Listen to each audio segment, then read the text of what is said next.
So hello everyone, स्वागत है आप सभी का हमारे यूट्यूब चैनल में। दोस्तों, आज के इस वीडियो में हम देखने वाले हैं क्लास 10 का, ठीक है, क्लास 10 साइंस का चैप्टर नंबर 2। ठीक है, चैप्टर नंबर 2 आपका जो है अम्ल, क्षार एवं लवण है। ठीक है, इसके आज हम पूरा एक वीडियो में पूरा चैप्टर, ठीक है, पूरा चैप्टर हम एक ही वीडियो में पढ़ लेंगे। ठीक है, तो वीडियो को ध्यान से देखिएगा। इस चैप्टर में आपका जो भी है, जो भी इम्पोर्टेंट है या जो भी परिभाषाएं और जो भी कॉन्सेप्ट है, सब इस वीडियो में आपको क्लियर हो जाएगा। ठीक है, तो चलिए देखते हैं कि अम्ल, क्षार और लवण। इसमें देखिए आपको पढ़ना क्या है। इसमें देखिए आपको पढ़ना है अम्ल के बारे में। ठीक है, मेन आपका अम्ल के बारे में, फिर अम्ल के जो गुण हैं उसके बारे में, और फिर क्षार के बारे में पढ़ना है, और क्षार के जो भी गुण हैं, भौतिक गुण, रासायनिक गुण, वो आपको पढ़ना है, और लवण के बारे में। ठीक है, लवण का जो परिभाषा वगैरह हम देखेंगे, उदाहरण, और उस वो कितने प्रकार के होते हैं लवण, वो पढ़ेंगे। और उसके बाद हमको पढ़ना है इसमें पीएच मान। ठीक है, पीएच मान पढ़ना है। ठीक है, तो चलिए देखते हैं। सबसे पहले देखिए कुछ 2-3 डिफिनीशन है छोटे छोटे, उसको हम देख लेते हैं, जिससे कि आगे पढ़ने में हमें आसानी होगी। ठीक है, तो सबसे पहले देखिए वैद्युत अपघट्य। ठीक है, वैद्युत अपघट्य के बारे में देखते हैं। वैद्युत अपघट्य क्या होता है, इसका परिभाषा भी देखिए एकदम सिंपल सा है। देखिए वैद्युत अपघट्य का परिभाषा क्या है, वे यौगिक जिनका जलीय विलयन विद्युत के चालक होते हैं। ठीक है, वे यौगिक जिनका जलीय विलयन विद्युत के चालक होते हैं। अब ये विद्युत के चालक क्या होता है, मतलब कि इनके जलीय विलयन में विद्युत धारा को आसानी से प्रवाहित किया जा सके। ठीक है, वो विलयन क्या होगा, विद्युत का चालन होगा। ठीक है, तो वे यौगिक जिनका जलीय विलयन विद्युत के चालक होते हैं या उन्हें जल में घोलने पर वे अपने आयनों में टूट जाते हैं, विद्युत अपघट्य कहलाते हैं। ठीक है, ये विद्युत अपघट्य का परिभाषा है। वे यौगिक जिसको अगर घोला जाए, ठीक है, तो या तो वे आयनों में टूट जाएंगे प्लस माइनस में, या तो फिर वे जो है उसमें विद्युत धारा आसानी से प्रवाहित हो जाएगी। ठीक है, तो उसे हम क्या कहेंगे, उसे विद्युत अपघट्य कहेंगे। अब इसका उदाहरण देख लीजिए क्या है। जैसे जैसे में हमारा है NaCl नमक। अगर हम इसको जो है जल में घोलते हैं, ठीक है, इसको हम नमक को जल में घोलते हैं तो ये जो है टूट जाता है। ठीक है, NaCl किस में टूट जाता है, Na प्लस में और Cl माइनस में, मतलब कि प्लस और माइनस में ये जो है टूट जाता है। तो ये क्या हो गया, ये विद्युत अपघट्य हो गया। ठीक है, अब विद्युत अनपघट्य के बारे में देख लेते हैं। तो देखिए जो हमारा विद्युत अनपघट्य है उसका परिभाषा देखिए क्या है, वे यौगिक जिनका जलीय विलयन विद्युत के अचालक होते हैं। ठीक है, उसमें क्या था, चालक होते हैं, इसमें अचालक होते हैं, विद्युत अनपघट्य कहलाते हैं। ठीक है, यानी कि विद्युत अनपघट्य वे पदार्थ होते हैं जिनका जलीय विलयन, उनके जलीय विलयन में जो है विद्युत धारा प्रवाहित नहीं होती है। ठीक है, तो वे कैसे विलयन होंगे, वो जो है वे कैसे पदार्थ होंगे, वे विद्युत अनपघट्य पदार्थ कहलाते हैं। जैसे देख लीजिए, ठीक है, जैसे उदाहरण में हमारा है ग्लूकोज है, चीनी है, एल्कोहल है आदि। ठीक है, ये सब क्या है, ये सब विद्युत अनपघट्य हैं। ये दोनों जो है बेसिक डेफिनेशन था, इसलिए मैंने इसको बता दिया। अब देखिए हमारा मेन चैप्टर अब स्टार्ट होता है अम्ल से। ठीक है, अब चलिए अम्ल के बारे में देखते हैं थोड़ा सा। तो यहाँ से देखिए हमारा मेन चैप्टर स्टार्ट होता है, और यहाँ से हम अम्ल के बारे में एकदम डिटेल में जानकारी पढ़ेंगे। सबसे पहले हम देखते हैं कि अम्ल का परिभाषा क्या है। तो देखिए अम्ल का परिभाषा जो है वो एकदम छोटा सा परिभाषा है, कोई दिक्कत नहीं होगा। देखिए अम्ल वे पदार्थ होते हैं जो जलीय विलयन में आयनित होकर हाइड्रोजन प्लस आयन देते हैं। ठीक है, यानी कि वो उनको जब जल में घोला जाता है अम्ल को, किसी भी अम्ल को, तो वो H प्लस आयन देते हैं। ठीक है, जैसे उदाहरण में हम देख लें। ठीक है, जैसे हमारा HCl है, HNO3 है, H2 SO4 है। ठीक है, इसको अच्छे समझ लेते हैं कि ये किस प्रकार से जो है आयन देते हैं। देखिए जैसे HCl है, अगर हम इसको जल में घोलें तो ये क्या देगा, H प्लस आयन देगा और Cl माइनस आयन देगा। ठीक है, ये जो है हमने एक वीडियो बना रखा है कि कौन से जो है मूलक पर प्लस आयन होते हैं और किस पर जो है माइनस आयन होते हैं। ठीक है, तो इस वीडियो को आप ज़रूर देख लीजिएगा, हमारे चैनल पर आपको मिल जाएगा। ठीक है, वैसे ही देखिए HNO3 है। ठीक है, HNO3 अगर इसको भी हम तोड़े तो किस में टूटेगा, H प्लस और NO3 माइनस। ठीक है। इसमें मतलब कि देखिए H प्लस जिसमें आ गया, हाइड्रोजन जिसमें है वो अम्ल हमारा होगा। ठीक है, बेसिक इसका कॉन्सेप्ट यही है। ठीक है, अब देख लेते हैं अम्ल के गुण के बारे में कि अम्ल के कौन कौन से गुण हैं। तो यहाँ से देखिए हम देख लेते हैं अम्ल के जो है कौन कौन से गुण हैं। देखिए यहाँ से हमारा जो शुरू होता है वो होता है भौतिक गुण। ठीक है, सबसे पहले हम भौतिक गुण देख लेते हैं अम्ल के कौन कौन से भौतिक गुण हैं। ठीक है, सबसे पहला हमारा है देखिए भौतिक गुण, अम्ल स्वाद में खट्टे और जल में विलेय होते हैं। ठीक है, जो अम्ल होते हैं वो खट्टे होते हैं स्वाद में और जल में विलेय होते हैं, यानी कि जल में वो आसानी से घुल जाते हैं। ठीक है, और अगला हमारा क्या है, दूसरा हमारा है गुण, अम्ल संक्षारक होते हैं, लकड़ी, कागज, कपड़ा, त्वचा को खराब कर देते हैं। ठीक है, यानी कि अम्ल जो होता है वो संक्षारक के रूप में होता है। वो क्या करता है, अगर उसको किसी लकड़ी पर गिरा दिया जाए या किसी कागज़ पर या फिर किसी कपड़ा पर, है ना, और आपके त्वचा पर भी गिर जाता है तो वो खराब हो जाता है। ठीक है, और अगला क्या है, तीसरा हमारा है, अम्ल नीले लिटमस पेपर को लाल कर देते हैं। ठीक है, अम्ल क्या कर देते हैं, नीले लिटमस पेपर को लाल कर देते हैं। ठीक है, ये तीनों जो है भौतिक गुण हैं, इसको आप याद कर लीजिएगा। अब देखिए यहाँ से हमारा जो है रासायनिक गुण स्टार्ट होता है। ठीक है, अब हम देखते हैं रासायनिक गुण के बारे में। ठीक है, यहाँ से हमारा स्टार्ट होता है रासायनिक गुण। अम्ल के कौन कौन से रासायनिक गुण है ये भी देख लेते हैं। देखिए सबसे पहला है हमारा अम्ल का रासायनिक गुण क्या है, अम्ल सक्रिय धातुओं से क्रिया करके H2 गैस मुक्त करते हैं। ठीक है, H2 यानी कि हाइड्रोजन गैस मुक्त करते हैं, है ना। ये एरो का मतलब ऊपर का तीर का निशान ऊपर क्यों लगा हुआ है, इसका मतलब देखिए होता है कि ये गैस है। ठीक है, गैस हमेशा ऊपर की तरफ जाता है। ठीक है, तो जहाँ पर भी ये निशान लगा हो तीर का, वहाँ आप समझ जाइए कि ये जो है उसके साथ जो है वो गैस है। ठीक है, अब अम्ल सक्रिय धातुओं से क्रिया करके क्या बनाता है, हाइड्रोजन गैस मुक्त करता है। अब सक्रिय धातुएं क्या होती है, देखिए सोडियम, मैग्नीशियम, जिंक, ये सब जो है सक्रिय धातुएं। ठीक है, देखिए H2SO4 ये क्या है, ये अम्ल है। ठीक है, और ये जिंक क्या है, ये सक्रिय धातु है। धातु से क्रिया करके क्या बना रहा है, हाइड्रोजन मुक्त कर रहा है, और इधर क्या बना रहा है, जिंक सल्फेट। ठीक है, देखिए H2 बाहर निकल गया और H2 के स्थान पर क्या आ गया, जिंक आ गया, Zn। ठीक है, तो इस तरह से आपका रिएक्शन भी एकदम आसानी से याद हो जाएगा। बस क्या करना है, H2 को अलग करना है और H2 के स्थान पर जिंक को लाकर रख देना है। ठीक है, अब अगला रासायनिक गुण देखते हैं। देखिए दूसरा हमारा गुण है रासायनिक गुण, क्षारक ऑक्साइडों से क्रिया करके लवण और जल बनाते हैं। ठीक है, यानी कि अम्ल जो होते हैं वो अगर क्षारक ऑक्साइड से क्रिया करेंगे तो लवण और जल बनाएंगे। ठीक है, अब क्षारक ऑक्साइड क्या होता है चलिए देख लेते हैं उदाहरण के लिए।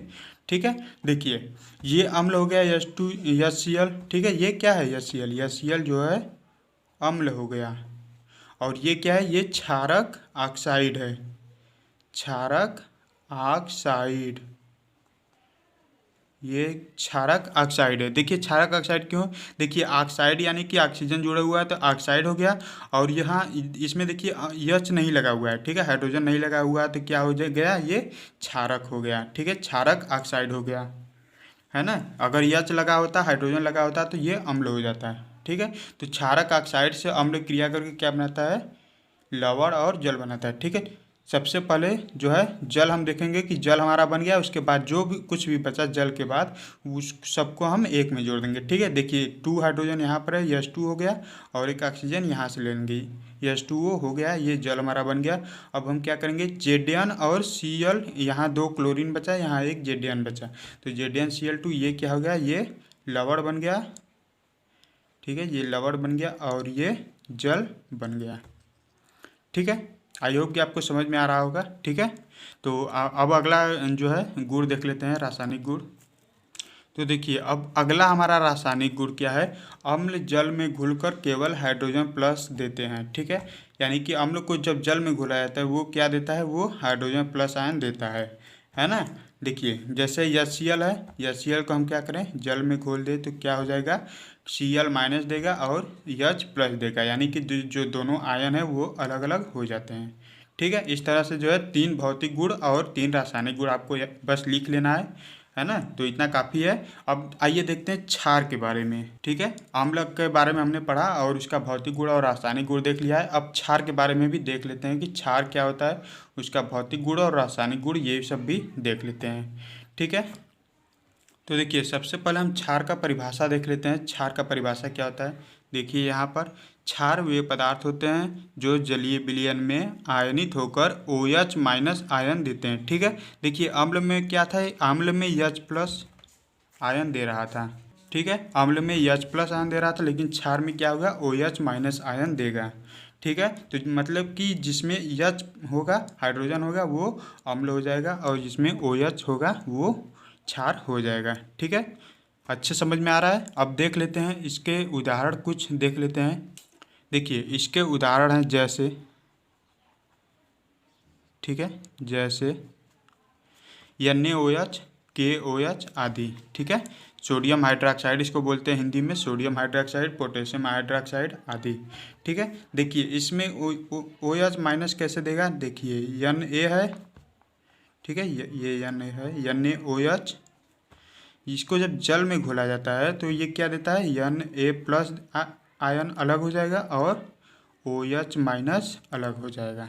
ठीक है, उसी तरह से KOH है, KOH है, इसको भी जब जल में घोला जाता है तो ये क्या करता है, ये K प्लस अलग हो जाता है और OH माइनस अलग हो जाता है। ठीक है, OH माइनस को अलग कर देंगे, बाकी जो बचेगा वो प्लस में अलग हो जाएगा। ठीक है, वैसे इसमें भी देखिए OH माइनस अलग हो गया और बाकी क्या बचा, K बचा पोटेशियम, तो पोटेशियम प्लस आयन अलग हो गया। ठीक है, तो इस तरह से जो है क्षार होता है, जिसमें OH हो वो क्षार होगा। ठीक है, अब जो है क्षार के कुछ गुण देख लेते हैं, भौतिक गुण और रासायनिक गुण। तो देखिए क्षार के सामान्य गुण पर सबसे पहले हम देखेंगे भौतिक गुण के बारे में। ठीक है, भौतिक गुण, उसके बाद हम देखेंगे इसके रासायनिक गुण के बारे में। ठीक है, तो भौतिक गुण में पहला क्या लिखेंगे, स्वाद में तीखे और जल में विलेय होते हैं। ठीक है, वो अम्ल क्या था, स्वाद में खट्टे होते हैं। ठीक है, अम्ल स्वाद में खट्टे होते हैं, लेकिन जो क्षार होता है वो स्वाद में तीखे और जल में विलेय होते हैं। जल में विलेय तो अम्ल भी होता है, ठीक है, लेकिन ये जो है स्वाद में तीखा होता है ना। और अगला क्या है, दूसरा है हमारा गुण, दूसरा है ये संक्षारक होते हैं, लकड़ी, कपड़ा, त्वचा आदि को नष्ट कर देते हैं। ठीक है, जिस तरह से जो अम्ल था लकड़ी, कपड़ा और त्वचा को खराब कर देता था, उसी तरह ये भी है, क्षार भी इन सब चीज़ों को जो है खराब कर देता है। ठीक है, अब ठीक है, अगला देखते हैं। अगला जो भौतिक गुण है, देखिए ये अगला भौतिक गुण, ये साबुन जैसे चिकने होते हैं। ठीक है, यानी कि जो क्षार होते हैं वो कैसे होते हैं, वो साबुन की तरह जो है चिकने होते हैं। अब अगला भौतिक गुण देख लेते हैं। देखिए अगला भौतिक गुण है हमारा, क्षार लाल लिटमस को लाल कर देते हैं। ठीक है, क्षार लाल लिटमस को कैसा करते हैं, नीला कर देते हैं। ठीक है, देखिए इसका एक ट्रिक याद रखेंगे, इसका एक तरीका होता है छलनी। ठीक है, छलनी। ठीक है, क्षार लाल लिटमस को नीला कर देता है। ठीक है, क्षार छ से क्षार हो गया, ल से लाल हो गया और नी से नीला, यानी कि क्षार जो है लाल लिटमस को नीला कर देते हैं। और जो देखिए हमारा अम्ल में क्या था, अम्ल में क्या था, अम्ल नीले लिटमस को लाल कर देते हैं। ठीक है, तो अम्ल जो है नीले लिटमस को लाल कर देते हैं, तो इसका क्या ट्रिक बन जाएगा, तरीका, अनील। ठीक है, अनील लिख देंगे, और से अम्ल, नी से नीला और ल से लाल, अनील, यानी कि अम्ल नीले लिटमस को लाल कर देता है। और उसी तरह क्षार का क्या हो जाएगा, क्षार लाल लिटमस को नीला कर देगा, छलनी। ठीक है, ये तरीका, इस तरीके से आप जो है याद कर सकते हैं। ये तो जो हो गया भौतिक गुण। अब यहाँ से देखिए स्टार्ट होगा रासायनिक गुण। ठीक है, रासायनिक गुण।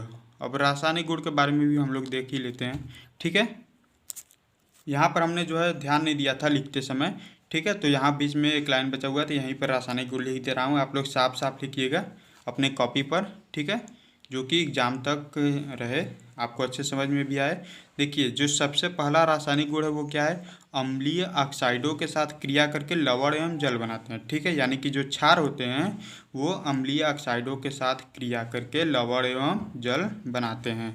ठीक है, इसका रिएक्शन देख लेते हैं। इसका रिएक्शन देखिए है, ये देखिए ये क्षार हो गया, ठीक है, ये क्षार हो गया और ये क्या हो गया, ये ऑक्साइड हो गया। यानी कि देखिए इसमें ऑक्सीजन लगा हुआ है ना, तो ये ऑक्साइड हो गया, ठीक है। तो ऑक्साइड के साथ क्रिया करके क्या बनाता है, लवण और जल बनता है। यानी कि सबसे पहले देखिए हम जल बनाएंगे, जल बनने के बाद जो भी बचेगा वो इसमें अलग कर देंगे और वो क्या हो जाएगा, वो लवण हो जाएगा, ठीक है। दोनों का रिएक्शन कराएंगे। सबसे पहले जल बनाएंगे, जल हमारा बन गया, 2 हाइड्रोजन यहाँ से ले लिए और 1 ऑक्सीजन यहाँ से ले लिए या यहीं से ले लिए, है ना, कहीं से भी ले सकते हैं।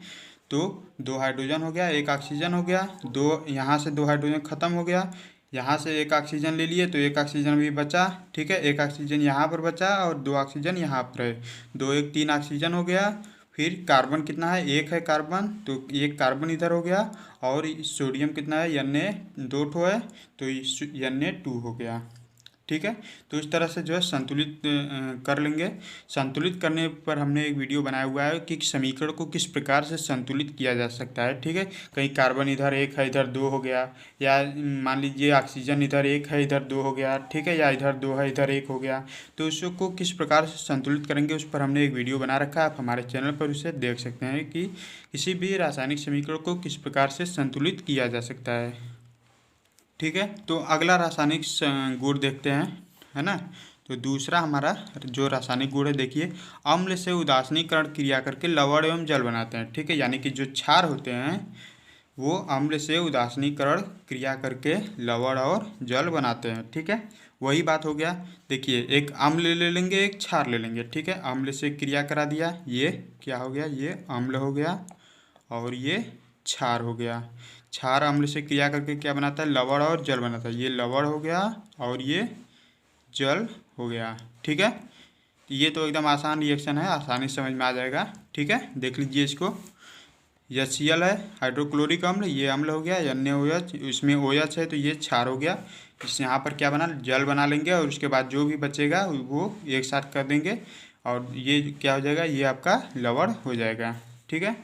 अब जो है अगला रासायनिक गुण देख लेते हैं, ठीक है। तो ये तीसरा हमारा रासायनिक गुण क्या है, देखिए क्षार जल में घुलकर OH आयन देते हैं, ठीक है। अम्ल में क्या था, अम्ल H+ आयन दे रहे थे, ठीक है। अम्ल जो है H+ आयन दे रहे थे, लेकिन जो क्षार है वो क्या देगा, वो OH- आयन देगा, ठीक है, क्षार, है ना। तो देख लेते हैं इसका रिएक्शन। देखिए NaOH है, ये क्या है, ये क्षार है, ठीक है। इसमें OH आयन दे दिया, ठीक है, और उसके बाद जो बचा वो प्लस के रूप में अलग हो जाएगा, ठीक है। Na+ हो जाएगा और OH- हो जाएगा। तो ये जो है अम्ल क्षार के बारे में हम लोगों ने पूरा एकदम जान लिया है डिटेल से। अम्ल क्या होता है, उसके भौतिक और रासायनिक गुण, और क्षार क्या होता है और उसके भौतिक और रासायनिक गुण के बारे में हमने जान लिया है। अब एक क्वेश्चन बहुत बार करके पूछा गया है कि उदासीनीकरण किसे कहते हैं, ठीक है। उदासीनीकरण या उदासीनीकरण अभिक्रिया किसे कहते हैं, ठीक है। तो उसको भी देख लेते हैं। उदासीनीकरण बहुत ही इंपॉर्टेंट है। तो देखिए उदासीनीकरण का जो परिभाषा देखिए इस प्रकार से, जब किसी अम्ल व क्षार के विलयनों को मिलाने पर लवण एवं जल का निर्माण होता है तो यह क्रिया उदासीनीकरण कहलाता है, ठीक है ना। इसको समझ लेते हैं अच्छे से। देखिए जब किसी अम्ल व क्षार के विलयनों को मिलाने पर, इसका क्या मतलब हुआ, कोई भी एक अम्ल का विलयन है और एक क्षार का विलयन है, उन दोनों विलयनों को, ठीक है, यानी कि अम्ल और क्षार के विलयनों को मिलाने पर जो क्या बनता है, लवण प्लस जल बनता है, उसे हम क्या कहेंगे, उसे उदासीनीकरण कहेंगे, ठीक है। यहाँ पर देख सकते हैं अम्ल और क्षार के विलयन को मिलाने पर क्या बनता है, हमारा लवण और जल बनता है, तो उसे हम क्या कहेंगे, उसे उदासीनीकरण कहेंगे, ठीक है। इसका रिएक्शन देख लेते हैं, अच्छे समझ में आ जाएगा। जैसे देखिए एक अम्ल हमने ले लिया, ठीक है, HCl और NaOH का रिएक्शन कराते हैं, ठीक है। देखिए इसमें जो रिएक्शन जो यूज हो रहे हैं, हमने एक ही रिएक्शन को लेकर 2-3 चीज़ें समझाने की कोशिश की है। और ये जो आपका ये रिएक्शन है HCl + NaOH का, ठीक है, ये जो HCl प्लस NaOH का रिएक्शन अभी हमने पीछे भी एक रिएक्शन में देखा था इसको, ठीक है। तो मैंने सोचा कि उस रिएक्शन को यहाँ पर भी यूज कर ले, ताकि आप एक रिएक्शन याद करें तो वो दो जगह काम दे दे, ठीक है। बहुत ज़्यादा याद करना ना पड़े आपको रिएक्शन, है ना। तो रिएक्शन जल्दी याद होता नहीं है, लेकिन आप क्या करें, याद तो करना पड़ेगा, ठीक है। तो एक ही रिएक्शन को हमने दो जगह यूज किया है, ठीक है। और एक यहाँ पर यूज किया कर लिया है उदासीनीकरण अभिक्रिया में, और यही सेम रिएक्शन जो है क्षार के रासायनिक गुण में भी यूज किया है, ठीक है। तो देखिए, जब अम्ल और क्षार के विलयन को मिलाते हैं, ये क्या है, अम्ल है, ठीक है, और ये क्या है, ये क्षार है, ठीक है। तो क्या हमारा बना है, लवण और जल बना है, ठीक है। लवण प्लस जल बना है, तो उसे हम क्या कहेंगे, ये उदासीनीकरण है, ठीक है। उदासीनीकरण की क्रिया है, या उदासीनीकरण अभिक्रिया भी बोल सकते हैं, ठीक है। उदासीनीकरण या तो लिखने के लिए आएगा, या तो उदासीनीकरण अभिक्रिया लिखने को आएगा, ठीक है। तो दोनों एक ही चीज़ है। ये परिभाषा छोटा सा लिख कर इसका ये जो है रिएक्शन आप दे दीजिएगा, सही हो जाएगा आपका, ठीक है। अब आइए पढ़ लेते हैं थोड़ा लवण के बारे में, ठीक है। ये लवण क्या होता है ना। अम्ल क्षार में जैसे अम्ल और क्षार का अभिक्रिया से क्या बना, हमारा लवण और जल बना। ये लवण क्या होता है, कई जगह यूज हुआ है लवण शब्द, तो ये लवण क्या होता है इसके बारे में भी देख लेते हैं, ठीक है। तो लवण को इंग्लिश में साल्ट बोलते हैं। साल्ट एक जैसे आप समझ सकते हैं नमक के रूप में, ठीक है। तो देखिए, इसका जो परिभाषा है वो भी एकदम सिंपल सा है। वह यौगिक जिसकी रचना अम्लीय मूलक व क्षारीय मूलक से होती है लवण कहलाता है, ठीक है। देख लेते हैं एक बार फिर से। देखिए, वह यौगिक जिसकी रचना अम्लीय मूलक व क्षारीय मूलक से होती है लवण कहलाता है। ये अम्लीय मूलक क्या है, अम्लीय मूलक और क्षारीय मूलक अभी आपको बता रहे हैं, ठीक है। यहाँ पर ये तो लवण के बारे में हो गया। यहाँ पर नोट करके थोड़ा सा नोटेशन लिख लेंगे, ताकि ये आपको पता रहे कि किसी अम्ल के क्षार द्वारा उदासीनीकरण अभिक्रिया में लवण और जल बनता है। ये तो अभी हमने ऊपर देखा ही, ठीक है। तो नोट करके लिख सकते हैं आप लोग, नहीं तो कोई प्रॉब्लम नहीं है। देखिए, थोड़ा सा अम्लीय मूलक के बारे में जान लेते हैं। अम्लीय मूलक क्या होता है, ठीक है। अम्लीय मूलक देखिए, जो धन आयन, ठीक है, धन आयन वाले होते हैं वो अम्लीय मूलक होते हैं, जैसे H प्लस, ठीक है। ये क्या है, ये नहीं, सॉरी, धन आयन वाले नहीं, ठीक है, ऋण आयन, ऋण आयन वाले जो होते हैं, जैसे OH माइनस हो गया, ठीक है। यानी कि जिस पर माइनस आवेश होगा वो अम्लीय मूलक होगा, ठीक है। जिस पर माइनस आवेश होगा वो अम्लीय मूलक होगा। और क्षारीय मूलक,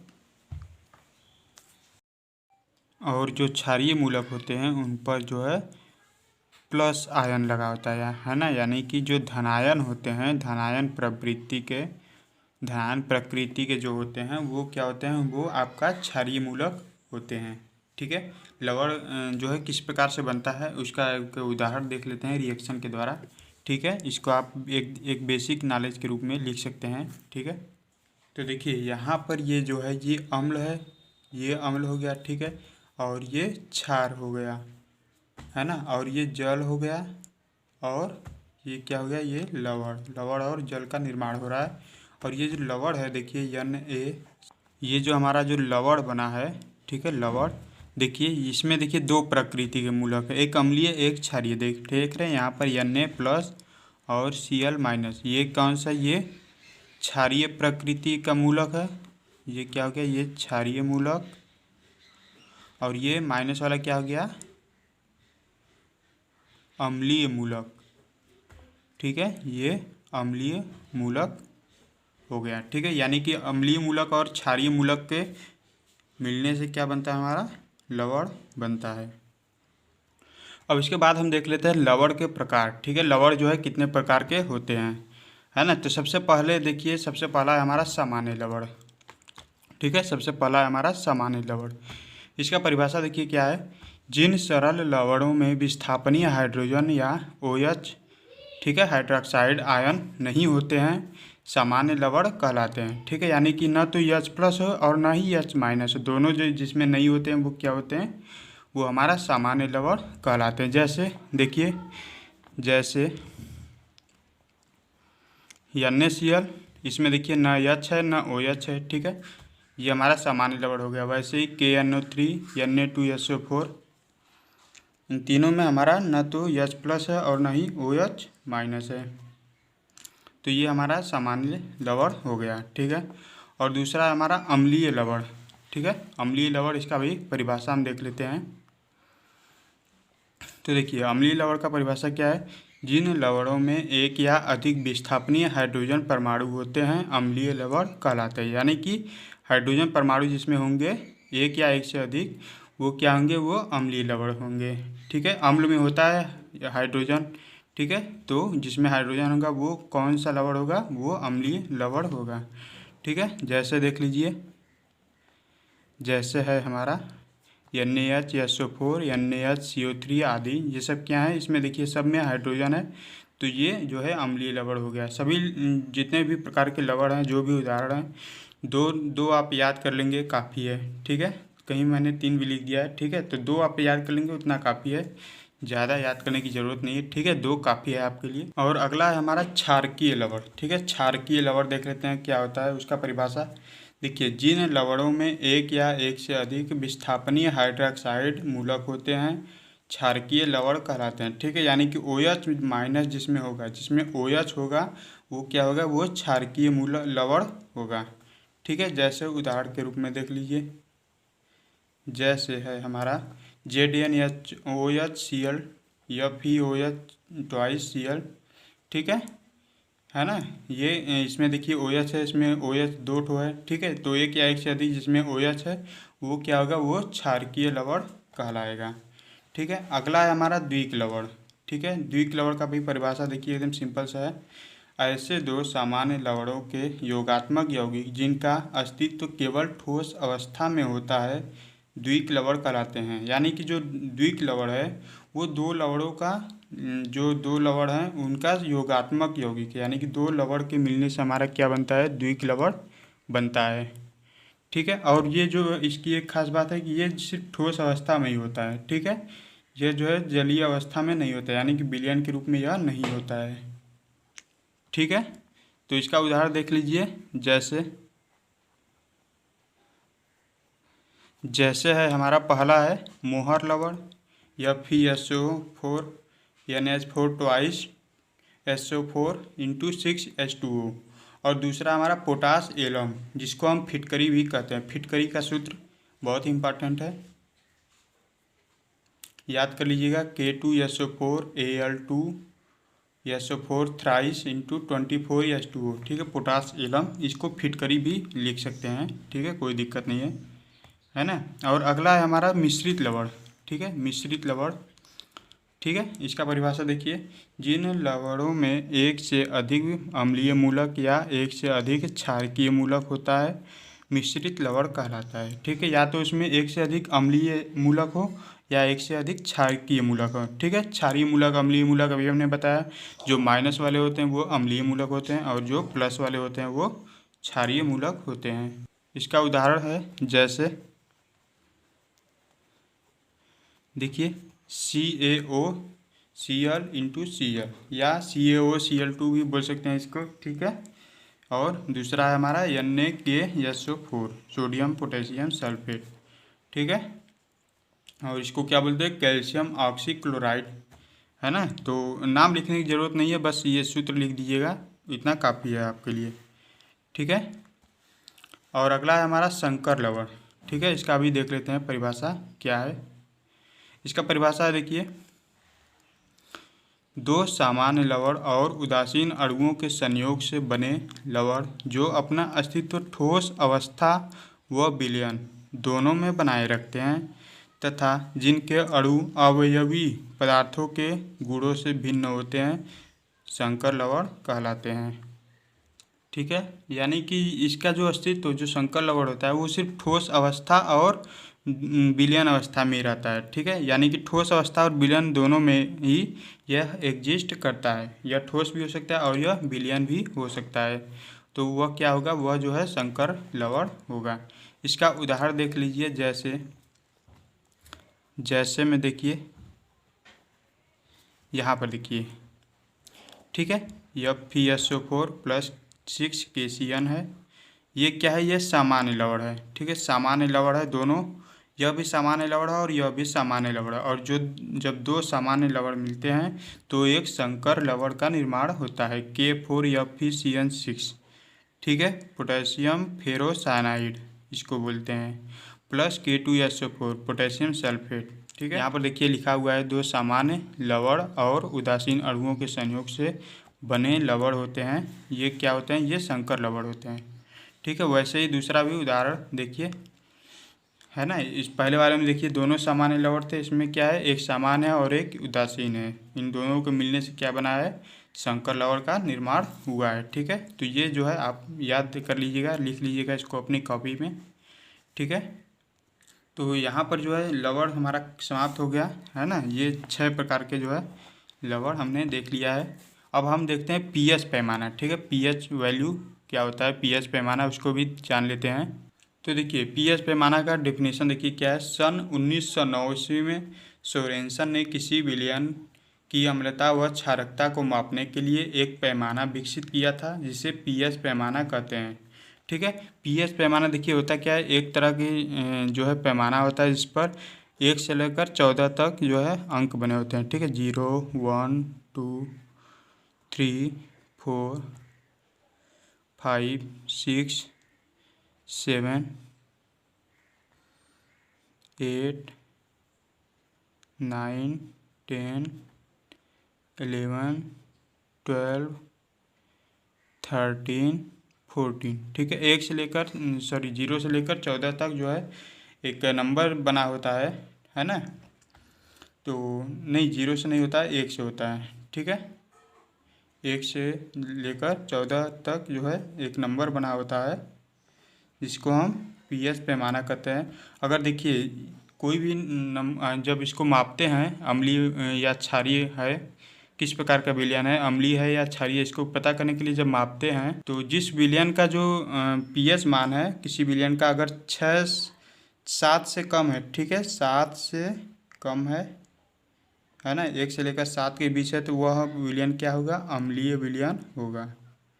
ठीक है, और अगर 7 के आगे है, ठीक है, 7 के आगे है, 7, 8, 9, 10, 11, 12, 14 तक है, तो वह जो है क्षारीय विलयन होगा। ठीक है, और अगर किसी विलयन का पैमाना जो पीएच मान है वो एकदम 7 है, तो वह क्या होगा, वह उदासीन विलयन होगा। मतलब कि न तो वह अम्लीय विलयन होगा और न ही क्षारीय विलयन होगा, वह जो है उदासीन विलयन होगा। ठीक है, इसके बारे में थोड़ा सा लिख लेते हैं, अम्लीय विलयन, क्षारीय विलयन और उदासीन विलयन के बारे में, है ना। देखिए यहाँ पर है अम्लीय विलयन, यदि किसी विलयन का पीएच मान 7 से कम है तो वह विलयन अम्लीय विलयन होगा। ठीक है, और उसके बाद यहाँ पर नोट करके कुछ नोटेशन लिख लेंगे, नॉलेज के लिए आपके लिए सही होगा। किसी विलयन का पीएच मान 7 से जितना कम होगा उसकी अम्लीयता उतनी ही अधिक होगी। मतलब कि 7 से जितना कम होगा कि किसी विलयन का पीएच मान, वह उतना ही ज़्यादा अम्लीय विलयन होगा। ठीक है, और वैसे ही है हमारा क्षारीय विलयन, यदि किसी विलयन का पीएच मान 7 से अधिक है तो वह विलयन क्षारीय होगा। ठीक है, और उसके बाद ये नोट करके एक नोटेशन लिख लेंगे, किसी विलयन का पीएच मान 7 से जितना अधिक होगा उसकी क्षारीयता उतनी ही ज़्यादा होगी। ठीक है, यानी किसी विलयन का पीएच मान 7 से जितना भी अधिक होगा उसकी अम्लीयता उतनी ही क्षारीयता उतनी ही ज़्यादा होगी, है ना। यानी कि 7 से आगे अगर जाएगा तो क्षारीय होगा, 7 से पहले आएगा तो अम्लीय होगा, और अगर 7 आएगा तो वह उदासीन होगा। ठीक है, वैसे ही उदासीन विलयन के बारे में भी लिख लेंगे। ठीक है, देखिए यदि किसी विलयन का पीएच मान 7 है तो वह विलयन उदासीन विलयन कहलाता है ना। ये जो है पीएच मान के बारे में था। अब पीएच मान ज्ञात करने के लिए कुछ जो है फार्मूले हम नोट करवा दे रहे हैं आपको, इसको याद कर लीजिएगा। इस पर जब हम जो है न्यूमेरिकल सॉल्व करवाएंगे आपको कि पीएच मान कैसे निकाला जाता है, इस पर जो सवाल करवाएंगे तो वो इसमें ये आपको फार्मूले जो है बहुत ही काम देगा। ठीक है, एच हाइड्रोजन प्लस सांद्रण आयन बराबर होता है 10 पावर माइनस पीएच, और पीएच बराबर होता है माइनस लॉग हाइड्रोजन प्लस। ठीक है, और एक होता है H plus into O H minus बराबर 10 के घाते माइनस 14। ठीक है, ये सब फार्मूले हैं, नोट कर लीजिएगा। PH plus pOH बराबर होता है 10 जो है 14 होता है। ठीक है, ये चारों फार्मूला बहुत ही इंपॉर्टेंट है, इन्हीं चारों पर जो है आपका सवाल लगेगा। ठीक है, और यहाँ पर देखिए कुछ हम पदार्थों के नाम जो है उनके पीएच मान बता दे रहे हैं, इनको आप जो है याद कर लीजिएगा। ये बहुत बार आपके एग्जाम में पूछे गए हैं, एक एक नंबर में पूछ लिया जाता है। जैसे शुद्ध जल है, इसका पीएच मान कितना होगा, इसका पीएच मान जो होगा वह 7 होता है। ठीक है, वैसे ही सिरका है, सिरका का पीएच मान कितना होता है 2.4 यानी कि 2.4। वैसे ही शराब है, शराब का पीएच मान कितना होता है 2.8। ठीक है, और दूध का होता है 6.4। ठीक है, और जो समुद्री जल है, जो समुद्र में का जल होता है उसका कितना होता है 8.5, है ना। खारा होता है जल समुद्र का, यानी कि क्षारीय होता है, तो इसका है 8.5। लार का होता है, जो हमारे मुंह में लार बनता है उसका 6.5 होता है। और जो मूत्र होता है, जिसको पेशाब बोलते हैं, उसका होता है 6। ठीक है, और जो रक्त है यानी कि खून का 7.4 होता है। और नींबू का जो होता है वो 2.2 होता है। ठीक है, और जो कॉफ़ी का होता है, जो हम कॉफ़ी पीते हैं, उसका होता है 4.5 से लेकर 5.5 तक होता है। ठीक है, और जो बियर होता है, बियर जो जनरली लोग पीते हैं, 40 से 50 होता है इसका पीएच मान। और जो टमाटर का जूस होता है, ठीक है, टमाटर का रस बोलते हैं जिसको, उसका होता है 4.5 से 5.5 तक। ठीक है, तो इनके बारे में आप ज़रूर पढ़ लीजिएगा।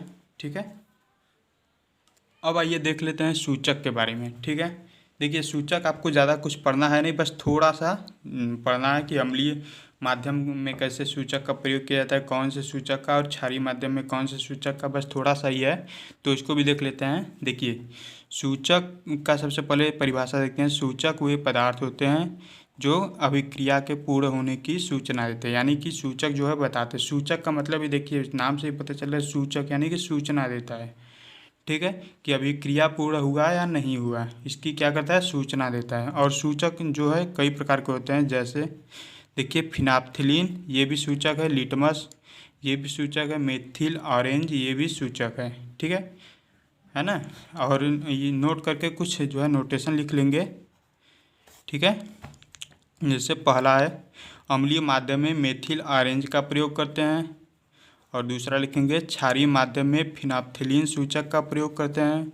और तीसरा लिखेंगे अम्ल नीले लिटमस पेपर को लाल कर देता है। ठीक है, यानी कि अनिल अम्ल नीले लिटमस पेपर को लाल कर देता है। ठीक है, और चौथा है हमारा, ठीक है, क्षार लाल लिटमस पेपर को नीला कर देता है, यानी कि छलनी। ठीक है, क्षार लाल लिटमस पेपर को नीला कर देता है। ठीक है, तो ये जो है सूचक के बारे में, तो ये जो है पूरा एक कंप्लीट जो है नोट्स था आपके बोर्ड एग्ज़ाम के लिए, जो कि बहुत ही जो है मेहनत से बनाया गया है दोस्तों। और फ्रेंड्स, अगर ये वीडियो पसंद आए तो कृपया वीडियो को लाइक करें, अपने फ्रेंड्स के साथ शेयर करें। और अगर आप हमारे चैनल पर पहली बार आएँ तो कृपया चैनल को सब्सक्राइब करके बेल आइकन को प्रेस कर लीजिए। ऐसे ही बेहतरीन नोट्स हमारे चैनल पर आपको आगे भी मिलते रहेंगे।